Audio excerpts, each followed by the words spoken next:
જ લખવામાં અને વાંચવામાં જો તમને તકલીફ પડતી હોય તો એના માટે તમારે ગુજરાતીના સ્વર અને વ્યંજન ઇંગ્લિશમાં કેવી રીતે લખાય છે એ જાણવું જરૂરી છે. તો સૌથી પહેલા આપણે સ્વર જોઈશું. ગુજરાતીમાં તમે જોઈ રહ્યા છો આટલા સ્વર હોય છે. હવે જુઓ, અ છે તો એના માટે એ છે ઇંગ્લિશમાં. આ હોય તો પણ એ જ આવશે. શું આવશે? એ. નાનો ઈ હોય તો આઈ, એના માટે શું છે? આઈ છે. અને મોટો ઈ હોય તો એના માટે ડબલ ઈ વપરાય છે. ઓકે, જો નાનો ઉ હોય તો યુ, અને જો મોટો ઉ હોય તો ઉ, ડબલ ઓ. ઓકે, મોટો ઉ હોય તો ડબલ ઓ. એટલે કે કોઈ વર્ડમાં ડબલ ઓ દેખ્યું તમે તો એનો પ્રોનાઉન્સિએશન શું થશે? મોટો ઉ. હવે એ છે તો એના માટે ઈ, આઈ હોય તો એના માટે એ અને આઈ. ઓકે, ઓ છે એના માટે કયો વોવેલ છે વપરાય છે, કયો સ્વર છે ઇંગ્લિશમાં? ઓ. ઔ માટે એ અને યુ. જો ઔ હોય તો શું લખાય? એ યુ લખાય. એ એમ અમ. ઓકે, અને તો એ એચ માટે આવશે આર આઈ. રી માટે શું આવશે? R I. હવે વ્યંજન જોઈએ. ક માટે કે. જો ખ હોય તો કે એચ. ઓકે, ક એટલે કે, ખ એટલે કે એચ, ગ માટે જી, અને જો મોટો ગ હોય એટલે કે જો ભાર દઈને ગ બોલતા હોય આપણે તો ગુજરાતીમાં એને અલગ રીતે લખાય છે, પણ અંગ્રેજીમાં શું આવશે? G H. જો ચ હશે તો સી એચ, અને છ હશે તો સી ડબલ એચ. જ છે તો જે, છે તો જે, અને જ્યારે આપણે ભાર દઈને જ બોલતા હોય તો જે એચ. અને આ ઝ માટે ઝેડ પણ આપણે ક્યારેક ક્યારેક વાપરી શકીએ છીએ. તો ટી, ઠ, ટી એચ. ઠ માટે શું વપરાય છે? T H. તો ડી, અને ઢ માટે ડી એચ.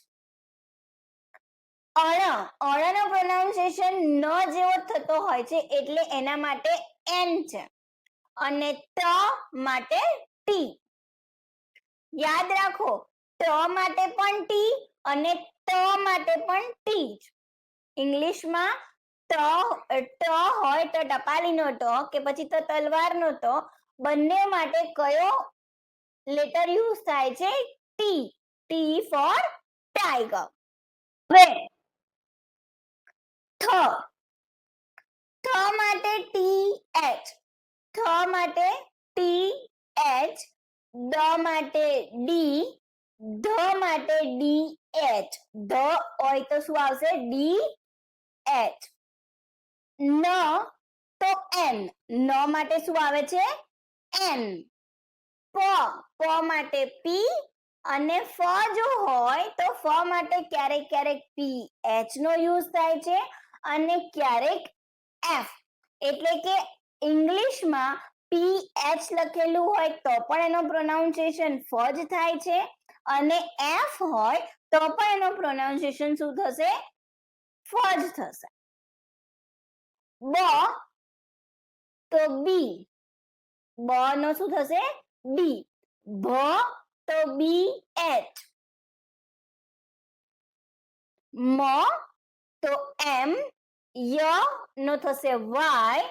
ર એટલે કે આર. ઓકે, ર આર એલ. લ નો પ્રોનાઉન્સિએશન શું થાય છે? એલ. લ માટે આપણે શું લખીશું? એલ. વ માટે શું લખીશું? વી. અને શ જો આ સસલાનો સ હશે તો એસ એનો પ્રોનાઉન્સિએશન શું થશે? એસ થશે. સ નું ઇંગ્લિશ શું થશે? એસ. જો મીંડાવાળો શ હોય તો એસ એચ અને ષટકોણનો શ હોય તો પણ એસ એચ. એ યાદ રાખજો બરાબર. હ માટે એચ અને અળ માટે એલ. અળ માટે ઇંગ્લિશમાં શું વપરાય છે? એલ. ક્ષ જો ક્ષ હોય તો ક્ષ તમે જુઓ ક શ અને ક અને શ બે ભેગા થઈને ક્ષ બન્યો છે. એટલે એનો વર્ડ બી કેવી રીતે બનશે? કે એસ એચ ક્ષ. ક અને શ બે ભેગા કરીએ તો શું બનશે? ક્ષ. એટલે કે એસ એચ. જ્ઞ જ્ઞ છે એમાં પણ એવું છે ગ અને ન એ બે ભેગા થશે એટલે જ્ઞ બનશે. તો જી અને એન તો જ્ઞ. એવી જ રીતે ત્ર માં શું આવશે? ટી અને આર બે ભેગા થશે તો શું બનશે? ત્ર.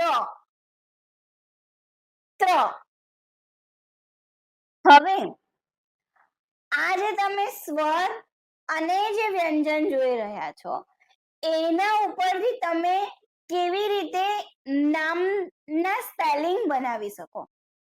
ઓકે, તો સૌથી પહેલા જુઓ ગ ગ ન.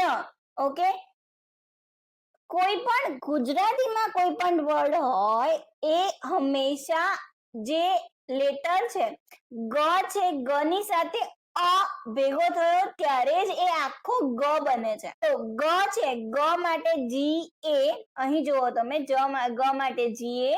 બીજા ગ ગગન માટે ગ ગ.